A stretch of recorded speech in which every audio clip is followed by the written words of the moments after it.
Hi everyone. So I've had some people reach out to me wanting to go over the basics of, OLS and setting up kind of what our regression formulas look like when we're thinking about multivariate regression. So I thought I'd make a video just for everyone to have. This is going to be like absolute basics. So hopefully this could be a good refresher from kind of what we did last year and setting up when we are getting into multivariate regression this year.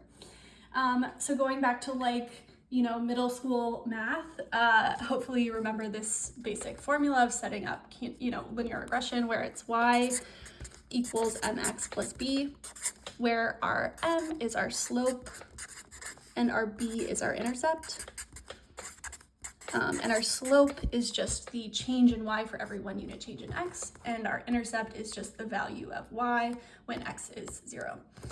So everything that we're going to be working with this semester when we think about regression is going to be based off of this general formula, just with a few things rearranged and changing our x and y and m and b to Greek letters.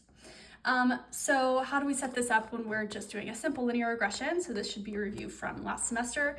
Well, first we just make y and x into those uppercase values to say that this is our population. And we say y is equal to our intercept, which is beta naught. I don't know why the intercept comes first when we're thinking about simple linear regression here, but it does. Plus our slope for x, which is just beta 1 times x1 plus some error term. Okay. So this is the basics. When we translate this into a sample regression, we just replace these betas here with whatever actual values they are in the regression that we might get from SAS, right? Our y is just going to become our y hat to show that this is kind of our predicted y or our expected y based on our sample, plus let's say 1.5 plus like 0.5x. Okay, so that's just our basic setup for our sample. Now the problem with this in the real world is that oftentimes there's not only one variable here that's actually affecting y, right? There's a lot of different things that can affect our outcome, and we need to control for them, which means add them into our regression if we truly want to look at this actual relationship between x and y to make sure that x is the only thing that really is affecting y. So that means controlling for things called confounders. So what do we mean when we say confounders? Well, let's look at this very simple, relationship between exercise and diabetes. We're trying to figure out whether exercise, maybe increasing exercise intake, for example, changes our risk of diabetes, right? So one thing that we know is that age affects how likely someone is to exercise, you can have increase in arthritis as you age, it's just going to be harder to exercise. And age also affects our risk of diabetes. People are more likely to get diabetes as they get older. So what that means is that in this relationship between x and y, or this proposed relationship, we have an additional variable, a confounder, that's affecting both of them.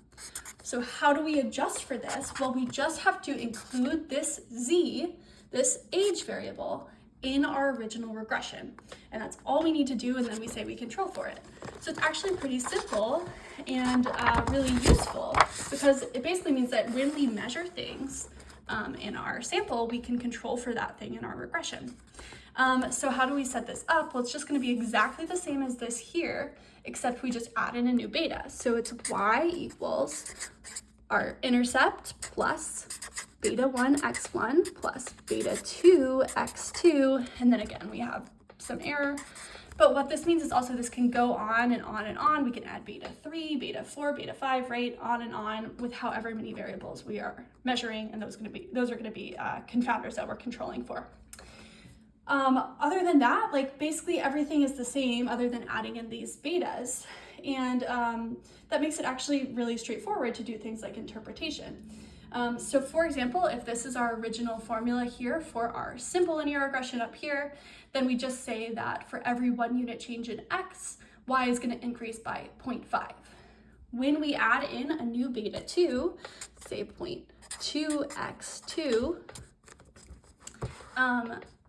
plus, this variable here, when we're describing the relationship between x and y, all we have to do is say controlling for other factors.